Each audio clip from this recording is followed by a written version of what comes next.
Welcome back to my channel Shatabdi green life. आज मैं आपके साथ बहुत ही सुंदर एक प्लांट के बारे में शेयर करूंगी जिसका नाम है लॉबस्टर प्लांट भी बोलते हैं इसको। बार्डो पैराडाइस की वैरायटी है और बार्डो पैराडाइस के साथ इस प्लांट का जो फ्लावर है ना थोड़ी सी डिफरेंस है, बट केयर बार्डो पैराडाइस की जैसा ही है। इसको हेलिकोनिया भी बोलते हैं। तो इस प्लांट को थोड़ी सी कुछ जो है ना टिप्स चाहिए होते हैं केयर करने के लिए, तो आज मैं इसके बारे में शेयर करूंगी, तो लास्ट तक जुड़े रहिए। हेलिकोनिया प्लांट के लिए वाटरिंग, सनलाइट, ह्यूमिडिटी का ध्यान रखना बहुत ही ज़रूरी है।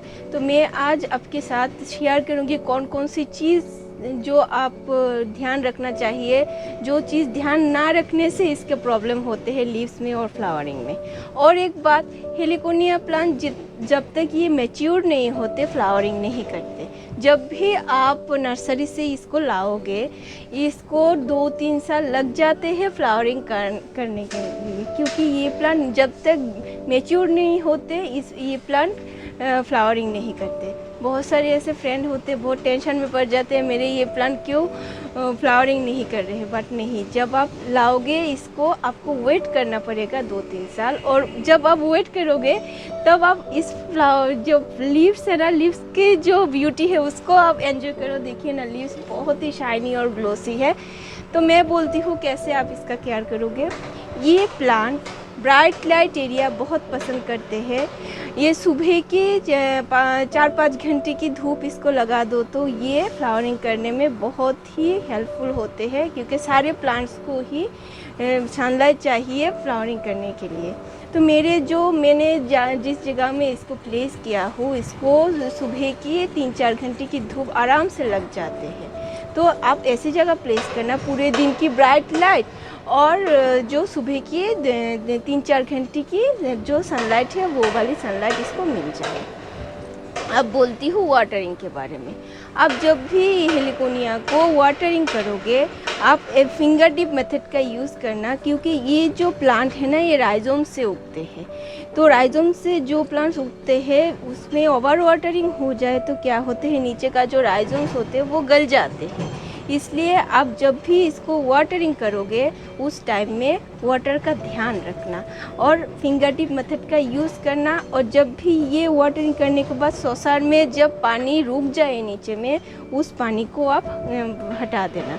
नहीं तो ये जब प्लांट उस सौसार में इस वाटर में रहेगा ना, वो तब नीचे से जो सोक कर लेगा वो वाटर, तो इससे ये जो राइजोम से वो गल जाते हैं। इसलिए आप इसका ध्यान रखना और मॉइस्ट सॉइल रखना। मॉइस्ट सॉइल ही ये प्लांट पसंद करते हैं। ये प्लांट ह्यूमिडिटी लवर है।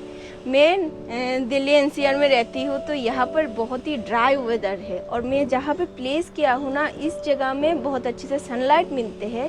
बट मेरे जो ये एसी का कंप्रेसर है ऊपर है, तो क्या होते हैं इसका हीट इसको मिल जाते हैं, तो इससे ये प्लांट देखिए थोड़ी सी ये प्लांट ब्राउन टिप्स हो गए हैं। तो इससे आप बचा के रखना। आप ह्यूमिडिटी का लेवल, मैं तो ह्यूमिडिटी का ध्यान रखती हूँ, बट ये क्या होते हैं जो ड्राई वेदर है, इस वेदर से ये प्लांट थोड़ी सी ये जो लीव्स है थोड़ी सी जल जाती है, टिप्स थोड़ी सी जल जाते हैं। इसलिए मैं सुबह और शाम में 2 टाइम इसको स्प्रे करती हूँ। और आप हो सके तो आपके पास जो नीचे का पोर्शन है, नीचे के पोर्शन में आप थोड़ी सी बाउल और थोड़ी सी कुछ सौसन में पानी रख देना। इससे इस प्लांट को ह्यूमिडिटी मिल जाते हैं। जो दिल्ली एनसीआर में रहते हैं और ड्राई जिस जगह में वेदर है उस जगह में रहते हैं। बाकी जो साउथ इंडिया है, कलकत्ता, उस साइड में जो है, उस साइड में तो ह्यूमिडिटी ऐसे ही बहुत अच्छे से मिलते हैं, तो प्लांट्स भी बहुत हेल्दी रहते हैं। तो आपको ह्यूमिडिटी का ध्यान रखना है। और अब बोलती हूँ इसके पॉट सिलेक्शन के बारे में।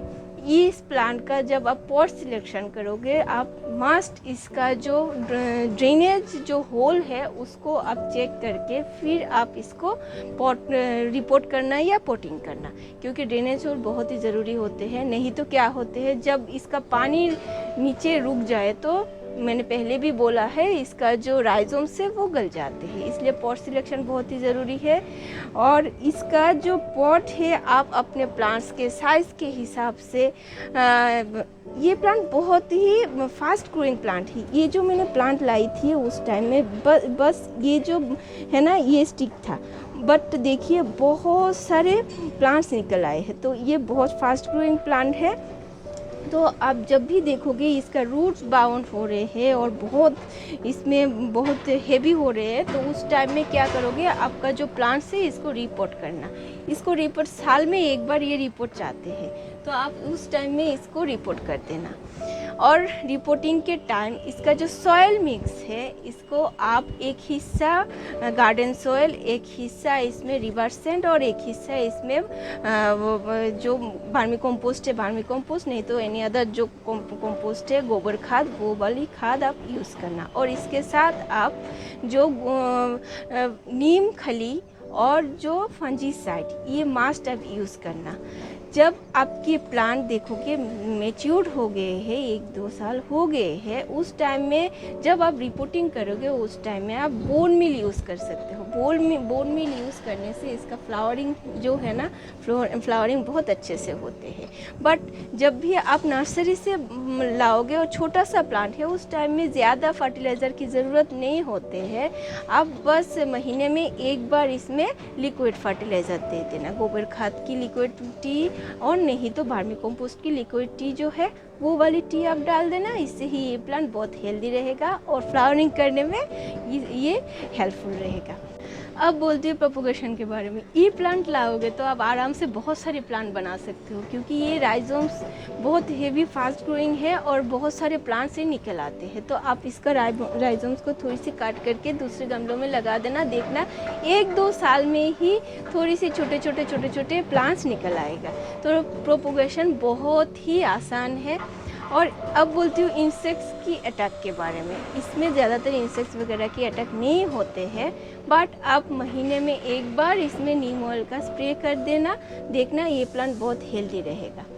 और जब भी आप इसमें देखोगे जो है ना फ्लावरिंग करने का टाइम हो गया है, उस टाइम में आप NPK जो फर्टिलाइज़र है और नहीं तो जो हम बनाना पील फर्टिलाइज़र जो ऑर्गेनिक फर्टिलाइज़र है वो आप स्प्रे कर देना, नहीं तो थोड़ी सी नीचे आप डाल देना, देखना इससे ये प्लांट बहुत हेल्दी रहेगा।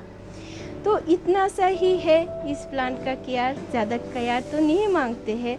मेरी इस प्लांट का टिप्स थोड़ी सी जल गया बिकॉज ऑफ ड्राई वेदर और ये कंप्रेसर की हीट। तो आप इस बात को ध्यान रखना और आप अपने प्लांट को अच्छे से फर्टिलाइज़र देना, अच्छे से केयर करना, देखना बहुत अच्छे से इसका जो फ्लावर है बहुत अच्छे से ये खिलेगा।